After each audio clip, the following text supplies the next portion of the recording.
ఇంటికి వెళ్ళి వారి భర్త చేసిన కార్యక్రమాలు, సేవా కార్యక్రమాలు, వాళ్ళ ఇద్దరి కూతుర్లు కూడా క్యాన్వాసింగ్ చేయడం జరుగుతుంది. ఏం చేసిరమ్మా? టిఫిన్ బాక్సులు ఇస్తే అయిపోయిందా? బతికేస్తారా జనాలు? టిఫిన్ బాక్సులు ఇచ్చిండు, ఇంకేం చేసిండమ్మ? ఎక్కడ ఏ పనులు చేసిండు? రమ్మని చూపెట్టమని, సునీతమ్మకి వచ్చి చూపెట్టమని, పలాని పని నా భర్త చేసిండని చూపెట్టమనమ్మ. అభివృద్ధి కార్యక్రమాల్లో జూబ్లీ హిల్స్ నియోజకవర్గం మాగంటి గారు వెనుకబడి ఉన్నారంటారా? బాగా వెనకబడి ఉన్నాడు. వెనకబడింది అందరూ. పాపం ఆయన నిజంగా దేవుడు ఎట్లా గుణపాఠం చెప్పాలో అట్లా చెప్పిండు.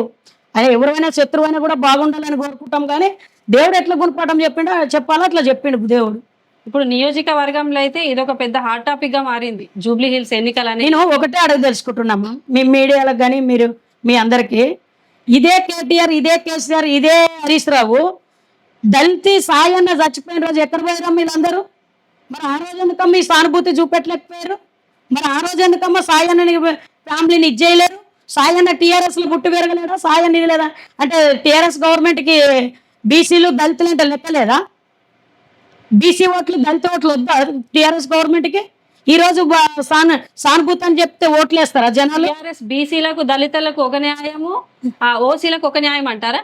పక్కా ఓసీలకు వన్ సైడ్ ఉంటారు వాళ్ళు.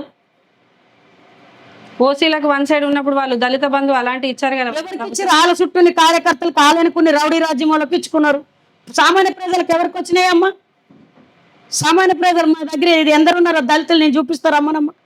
ఎందరికి వచ్చినా మీకు ఇంటింటికి తీసుకెళ్తాం రండి. దళితులు పూర్ గరీబులు ఉన్నారు, పూర్ గరీబులకు ఇవ్వాలి కదా. యాదవులకు గొర్రెల పెంపకం అని అలాంటి స్కీమ్లని వాళ్ళని డెవలప్. మరి అవన్నీ ఉన్నప్పుడు ఇవన్నీ ఎందుకు చేస్తున్నారమ్మా? ఇప్పుడు ప్రజలకు మీరు అన్ని చేసిరు కదా, మీరు ఇంట్లో కూర్చుంటే ఓట్లు వేస్తారు, మరి ఇవన్నీ ఎందుకు? పిల్లలకు కట్లే సభలో చూసినట్టయితే అందరూ ఏడవడం కూడా జరిగింది.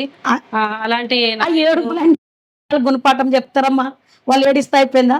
అంటే ఈ కాలంలో ప్రజలు అవి నమ్మరమ్మా. అవి అయిపోయినాయి, మందులకు రోజులు అవి పోయినాయి. ఎవరు ఇచ్చినా ఇప్పుడు తీసుకుంటారు, వాళ్ళకి ఏం చేయాలి అదే చేస్తారు.